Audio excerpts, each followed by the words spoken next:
म्हणजे माधव आणि वंदना हा खूप एक महत्वाचा एक ट्रॅक आहे अख्ख्या सिनेमात. तर मी ह्याचा विचार करत होतो की माधवला ही वंदना इतकी का आवडते, म्हणजे असं का त्याला वाटतं की ही मी तिच्या आयुष्यात राहायला पाहिजे. तर त्याचं उत्तर आहे की माधवसाठी वंदू हे विश्वास आहे. म्हणजे एक पुरुष म्हणून आपल्या आयुष्यात अनेक जबाबदाऱ्या येत असतात. अनेक वेळेला आपल्याला असं वाटत असतं की आपल्या आयुष्यात काही होणार आहे की नाही, आपण वर्थ आहोत का नाही.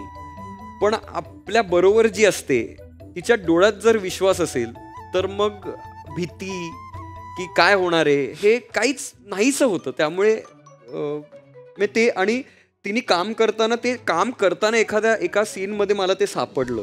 तुला आठवतं सीन, आम्ही सांगू शकत नाही, पण काहीतरी ती बोलते आणि मी जरा असा एक इमोशनल झालो त्या सीन मध्ये. तरी म्हणले की तू इमोशनल झाले. म्हणलं नाही, तुला कळत नाहीये, तुझ्या डोळ्यात इतका विश्वास आहे माधवच्या प्रती की त्याला सेफ वाटतंय. कधी कधी आयुष्य आपल्याला एक अनसेफ एन्व्हायरमेंट कायम आपल्या आजूबाजूला असतं. मी आहे तर ती आहे म्हणून माधव आहे.